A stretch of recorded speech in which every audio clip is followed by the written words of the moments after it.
Hello there guys, welcome to one of my videos.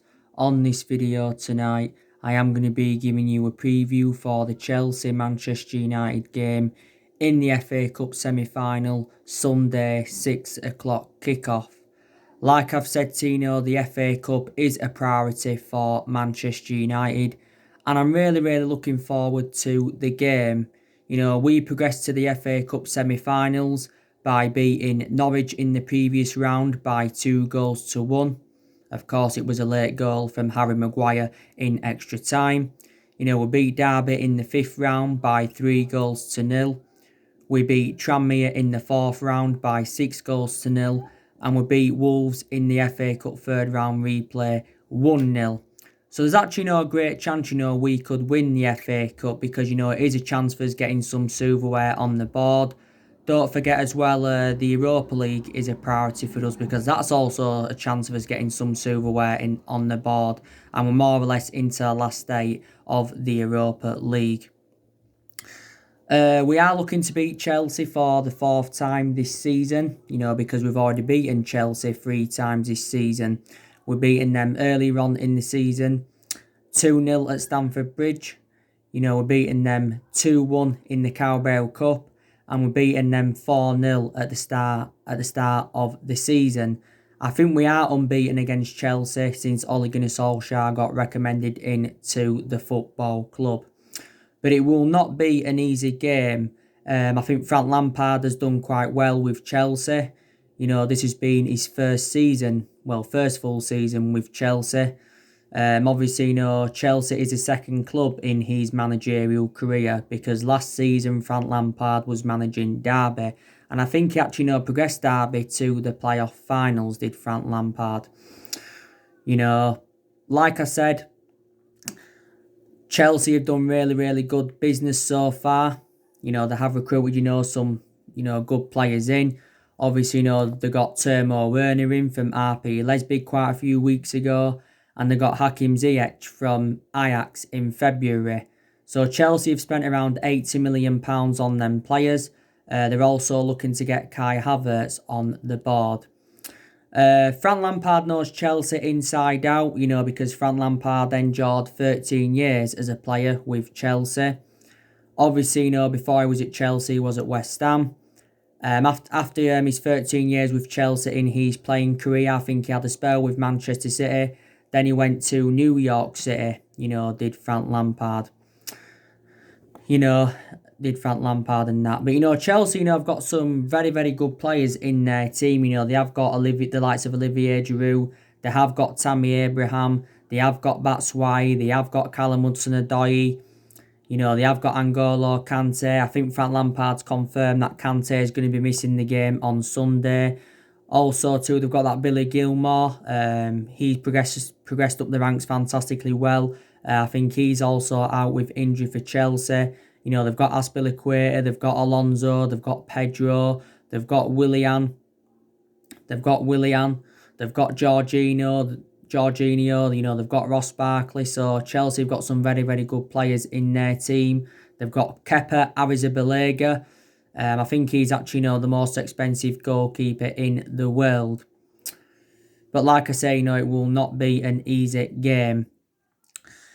It's going to be interesting to see how Ole Gunnar Solskjaer approaches this game against Chelsea. I think he's going to make some rotation in the squad, from our 2-0 win against Crystal Palace, because we did recently beat Crystal Palace by 2-0. I give you my match reaction this morning, and I also gave you my player ratings. And like I said, it wasn't the best of performances against Crystal Palace, but we still got the win. Obviously, it was goals from Marcus Rashford and Anthony Martial. Also, too, Marcus Rashford had got an assist. And now that's Rashford's 22nd goal for Man United in all competitions this season. It's also Martial's 22nd goal for Man United in all competitions this season. And it's Martial's 51st goal now in the Premier League. So yeah, it was a very good win against Palace. We're now unbeaten in our last 19 games in all competitions. And I think we are unbeaten in our last 12 Premier League games. and this is our best vein of form since Ole Gunnar Solskjaer was the interim manager. We do know if we win our 2 remaining games in the league, we will finish in the top 4. Like I said, it was a shame that we didn't beat Southampton because we missed out on the chance to go third.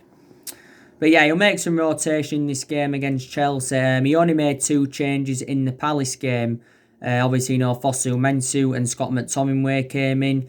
Fosu Mensah made his first appearance in over 3 years for Man United yesterday night, and I thought he did quite well, Fosu Mensah. Like I said, Brandon Williams and Luke Shaw are out with injury at the moment. Luke Shaw's got an ankle injury, and Brandon Williams has got a concussion. Maybe, Williams will be available for the game on Sunday.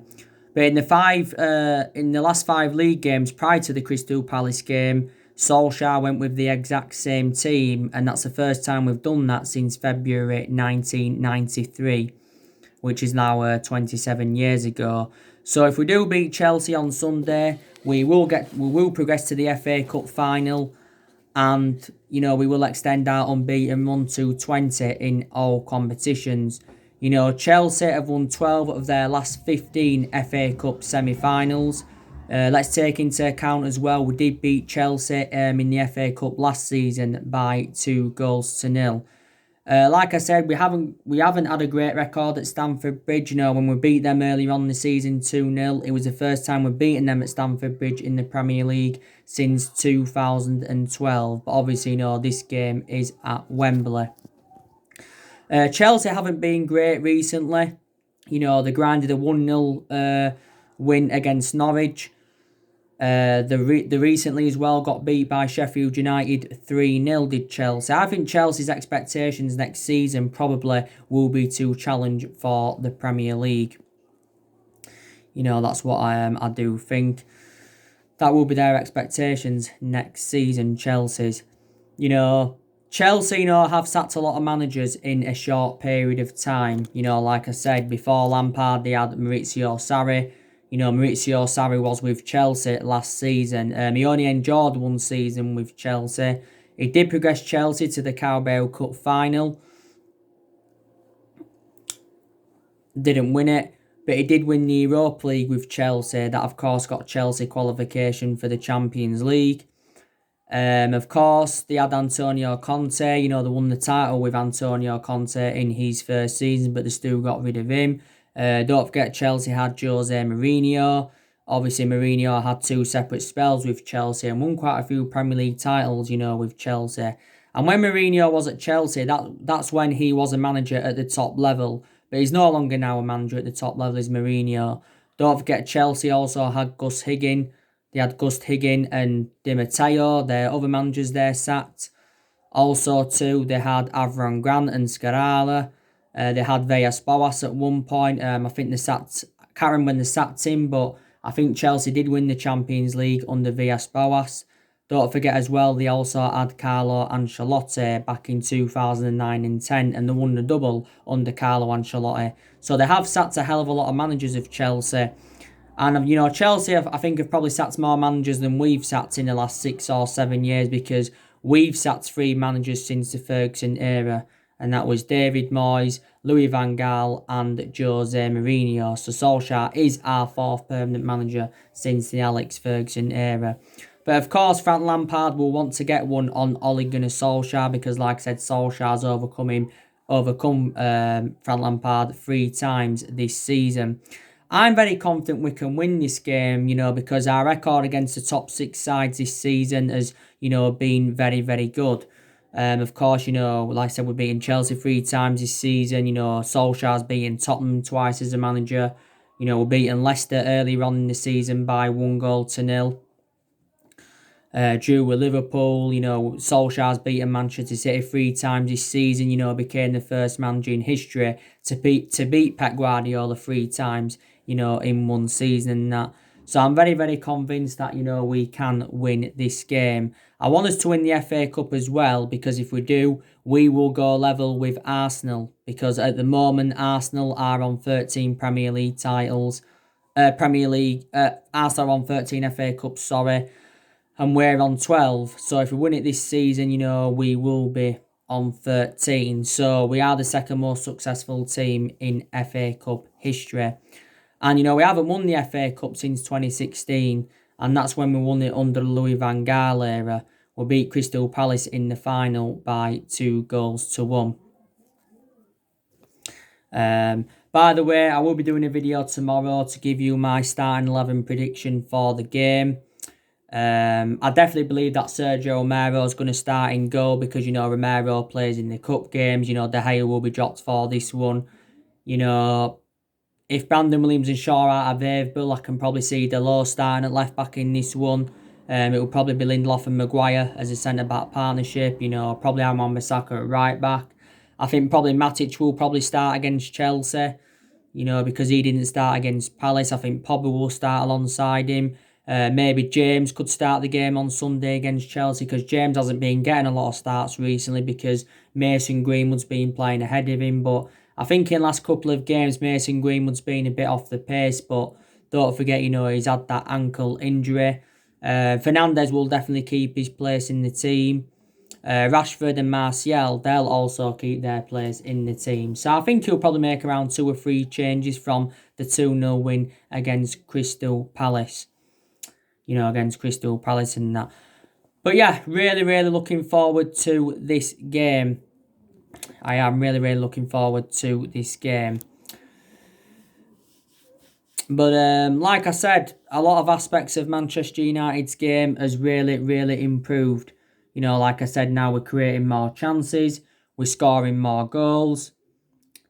The combinations in the team have improved. You can say we defensively look better.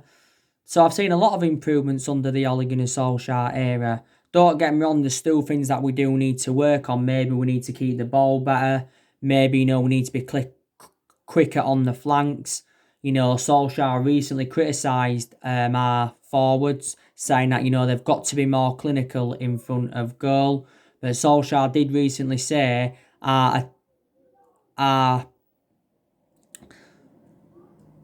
believes that our attack is close to emulating the great sides of the Alex Ferguson era. But I still believe, in reality, that there is deficiencies in the squad that do need to be addressed. There's still areas where Manchester United are lacking. I think we definitely need, a striker. I think we also need a right winger. Solskjaer's also looking to recommend the centre-half in, even though we have got 7 centre-halves in the team. I heard as well that he's looking to recommend a centre defensive midfielder in, but I think Manchester United have got the resources, to get the players that they want in the summer transfer window. Obviously, there's a lot of uncertainty regarding the summer transfer window, reflecting on, the financial impact of the coronavirus pandemic. Our financial figures had got revealed the other month, and it said our net debt was just over 429 million. And it said our debt had risen up by almost £130 million. And the coronavirus pandemic had cost us around 28 million. But I think it confirmed before the resumption of the season that we'd taken a £140 million loan to help us get the right calibre players to the football club in the summer transfer window. But the summer transfer window will be Ole Gunnar Solskjaer's 4th transfer window as Manchester United manager, and his 2nd summer transfer window because he's already overseen 1 summer transfer window. Like I said, our recruitment's been very, very good so far under Ole Gunnar Solskjaer.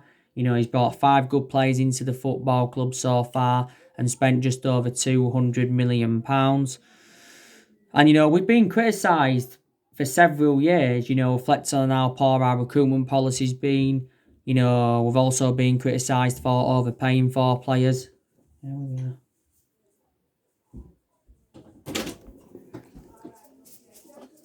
They're coming to Old Trafford. Oh. They're promoted. Huddersfield have beat West Brom 2-1. Luke's just got on phone, he's fucking going crazy. Look what we're coming for you, we're fucking thrashing you. Yeah. I'm glad they've come up with you, I am. I'm glad. That's it now, Charlie, we're playing them next season.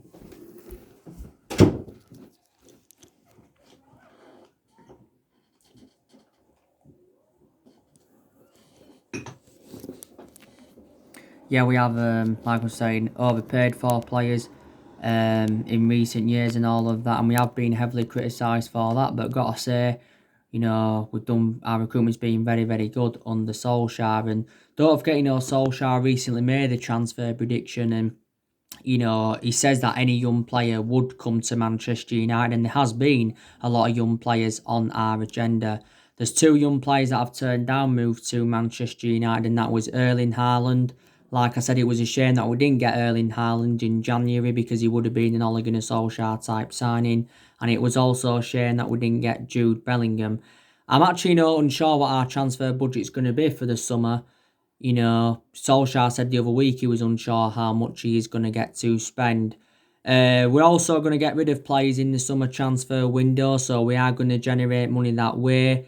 I heard that we've put like 6 players up for sale, and that is Diego Dalot, Jesse Lingard, Alexis Sanchez, Smalling, Rojo, and Phil Jones. So we'll generate quite a bit of money, if we can get rid of them players in the summer transfer window. We have got rid of a lot of players since Ole Gunnar Solskjaer got recommended into the club, like I said. I think is it over 20 players that have left Man United since Solskjaer came in. So yeah, but like I said, we've got to, get the right players in to the club in the summer transfer window, because I said next season Solskjaer's going to have bigger expectations to exceed, because our expectations next season will be to challenge for the Premier League title. We are the most successful team in England, at the moment, we've won 20 titles, 13 of them are Premier Leagues, but we haven't won the Premier League since 2013, so the last time we won it was in Alex Ferguson's last season. And I'm actually, convinced that we can get a title under Solskjaer, and if we can do this, it will be our 21st title, if we can do this under Solskjaer. But I definitely believe we can be up there next season challenging, because we have got to spend money to compete with the likes of Manchester City and Liverpool, definitely. But Solskjaer has been at the football club for 18 months, and, reflecting how long he's been with the football club now, he's learned quite a few stuff, and there's probably things that he still needs to learn. He's gained more managerial experience because, Man United is the third club in his managerial career. Before he was with us, he was at Molde. Did quite well with them, to be fair. And before he was at Molde, he was at Cardiff. He enjoyed a very, very short tenure with Cardiff. But the main explanation Solskjaer got sacked in Cardiff is because he ended up getting Cardiff relegated. And earlier on in the season, we enjoyed our worst start to a Premier League season for 30 years. And at that point, Solskjaer was very close to getting sacked. And at that point, I didn't think his managerial tenure at Man United was going to work out, because we was very, very critical of him. But I already given you the main explanations why Ole Gunnar Solskjaer did not get sacked as Manchester United manager. The sign of Bruno Fernandes. Bruno Fernandes has been exceptional. He has made the difference in the team. I think with Solskjaer being a club legend, that also plays a part in it. This unbeaten run also plays a part in it as well. So, yeah. But I still don't know yet if Solskjaer is the foreseeable future for Man United, but definitely give him another season at least at the club, because it is a transition period, and it has been a transition period for a while, because he is still in the process of rebuilding his Solskjaer. There's only 5 players who he's recommended into the football club so far. But the vast majority of these players are Jose Mourinho's, and Jose and Solskjaer's inheriting the vast majority of Mourinho's players. Still a few players here from the Van Gaal era. You still got Matter here from the David Moyes era. There's still a few players here from the Alex Ferguson era. And like I said, in the last 7 years, Manchester United have been playing catch up. We spent close to the £1 billion range on players. A lot of the players, that we have brought in haven't been the right calibre players for Man United. And we've recruited over 30 odd players in since the Ferguson era. Like I said, under Moyes, we got Fellaini and Juan Mata. Obviously under Van Gaal, we brought around 16 players, brought likes of Schneiderlin in, Sebastian Schweinsteiger, Di Maria, Falcao, Memphis Depay, Daley Blind, Rojo, Darmian, Martial, Shaw, Romero, Herrera. So we brought a lot of players in under Van Gaal, and like I said, Mourinho recommended 11 players into Manchester United. But we have made a lot of mistakes in the last 7 years, and that's one of the main explanations why we have been so inconsistent in that.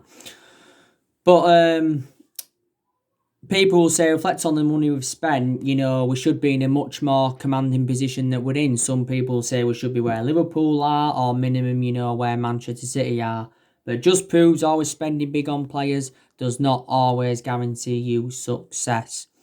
There's been a lot of problems at the football club for several years, not only with the management, there's been a lot of problems with the club's board, there's been a lot of problems with Ed Woodward, there's been a lot of problems with the Glazers and all of that, So, there you go.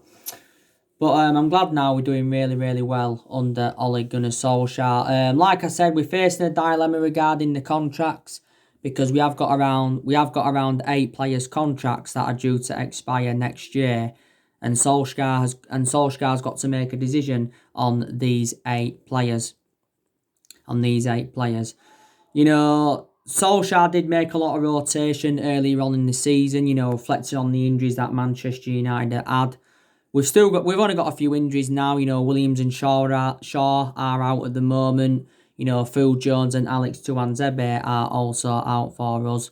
I heard that Jones and Tuanzebe are going to be out until August. That's what I did hear. But yeah. But I probably expect us to make around 2 or 3 signings in the summer transfer window. That's what I expect to happen. Like I said, we need a striker. Even though Rashford, Martial are doing really, really well, and so too Greenwood's enjoyed a good season. We've got Agallo there, but Agallo is on loan with us. He's going to be going back to Shanghai Shenhua in January 2021 when his loan expires with Man United, because we've no option to buy Agallo, or there is no obligation to buy him. I think he's actually our top scorer in the FA Cup, so could play a part on Sunday against Chelsea, could Agallo. He may even start, or, may come off the bench. But he's done very, very well for us as Agallo, since he came in. So there you go. By the way, now I want to delve into some news on Jadon Sancho from Borussia Dortmund. So, according to recent reports, we are not going to get Jadon Sancho on a cut price deal. Despite the coronavirus pandemic, Borussia Dortmund have confirmed this. Dortmund do remain ruthless over their valuation. They do want at least £100 million for Sancho. Borussia Dortmund did recently say that they expect a £109 million bid from Man United, and we said we are only willing to go in for Sancho if we get qualification for the Champions League. And we do need qualification for the Champions League because obviously, we'll generate money and all of that, and we'll get the players that we do want in. But if we don't get qualification for the Champions League, we will not go in for Jadon Sancho. Recent reports did say that we're only willing to pay 50 million for him. Then it did say that we're only willing to pay 60 or 70 million pounds for any player. Now, don't forget, quite a few weeks ago, it had confirmed that Jadon Sancho has already agreed personal terms with Manchester United, and it said he had agreed a 5-year contract at the football club worth around 140 grand a week, reportedly rising up to £200,000 a week further on in the deal. Jadon Sancho, on his current contract at the moment with Borussia Dortmund, I think he's on around 190 grand a week, and he's got a contract with Dortmund until 2022. Don't forget, we did say we are willing to sell 6 of our players to fund a move for Sancho. Reportedly, Dortmund have already set the deadline for Sancho. That they've said that we've got until the 10th of August to sign Sancho, or the deal is off. You had Borussia Dortmund CEO last month coming out saying that he's convinced that Sancho will stay with Dortmund because he believes that no club's willing to meet their valuation. You had Lucien Favre the other month, the Borussia Dortmund boss. He came out and said that Jadon Sancho could still leave Dortmund in the summer transfer window. But I think Dortmund have come to accept the fact that Sancho wants to leave. So, they are looking for replacements for him. But we've said so many times we are not willing to smash our transfer record for the player. Manchester City recently got their 2-year Champions League ban overturned by CAS, so recent reports did say that Manchester City are now in for him. And don't forget, Sancho is a former Manchester City player. Endured 2 years with them, but the main explanation why I left Manchester City, Sancho, is because he did not get any first team opportunities. Sancho. But this has now been his third season with Dortmund, and analyse his performances for Dortmund, his valuation has persistently grown. It hasn't that. And he is only the age of 20, but I've already outlined the reasons why I want Sancho at Man United is because he's got a really good friendship with Rashford and he'd complement our attacking line and he is well proven in the Premier League. He did say back in February, though, that Jadon Sancho had agreed almost every little detail of a move to Man United. He said the only thing that hadn't been agreed was the fee. So Borussia Dortmund's asking price has been the stumbling block. We've already made a promise to Sancho that we are willing to offer him the number 7. We've got number 7 vacant at the moment, but we've had a lot of good number 7s up and down the generations. So the Jadon Sancho transfer saga still continues. Fabrizio Romano spoken about the Jadon Sancho transfer saga quite a few times. So we're not going to get him in a cut price deal, despite, the coronavirus pandemic. We're not going to get him in a cut price deal. So that's being confirmed. We've been looking at a few alternatives to Sancho, though. We've been looking at Ousmane Dembele recently. We've also been looking at Ferran Torres from Valencia. Rabbi Matondo, we've looked at him from Schalke. So these cheaper solutions than Sancho. Earlier on, when I did my player ratings after the Palace game, I give you the news, didn't I, on Victor Osimhen from Lille. There's been stories coming out today from Salcio Napoli 24, and they have said that Man United are interested in Victor Osimhen, and we have made negotiations with his agent over a possible move, and reportedly we was preparing to put around the £50 million bidding for him because I think he's valued at around that figure. Quite a few clubs have been in for Victor Osimhen from Lille. There were stories coming out earlier on this week saying that Napoli had agreed to get the player on the board for around €50 million. He is only the age of 21. He is a forward. He's done well in his debut season for Lille. He's a former Charleroi player. He's a former Wolfsburg player. And he's a former Ultimate Strikers Academy player. That's where, he actually, began his career. Victor Osimhen's got a contract with Lille until 2024. You already know the news regarding Grealish. He's another one of our priority targets. So there is so many players on our agenda. There's so many players on our agenda. You already know the news regarding Paul Pogba, don't you? There were stories coming out recently saying that Paul Pogba is close to signing a 5-year contract with Manchester United. It says this contract extension, though, will be announced at the end of the season. If he signs his 5-year contract, it'll keep Pogba at the club until 2025. As it stands at the moment, Pogba's just got under a year left on his contract at the club, but the club do have an option to extend it for a further year. Paul Pogba. But at one point, I thought Paul Pogba was going to be leaving the football club because there was a lot of talks about him going to Real Madrid. There was a lot of talks about him going back to Juventus because Paul Pogba did enjoy 4 good years with Juventus. So I thought, he would have gone back, possibly. There was talks about him going to PSG before, and there was also talks about him, going to Barcelona. I didn't really have a perception on Paul Pogba earlier on in the season because don't forget he was out with that ankle injury, was Paul Pogba. But since the resumption of the season, I think he's done well. I don't think he was good against Palace yesterday. Not brilliant. I don't think he was good against Southampton. Made a couple of mistakes. But still, a very, very good player. But if we get Pogba this new 5-year contract, then obviously, it will end the uncertainty over his future. But I think his combination with Bruno Fernandes has been absolutely fantastic for us. I really, really do believe that. But like I've said to you before, I don't think we'll ever be the team that was under Ferguson. You know what I mean is I don't think anyone will replicate Ferguson's legacy or no one will last as long as Ferguson did. But I still think we can get back to where I want to be under the Ole Gunnar Solskjaer era.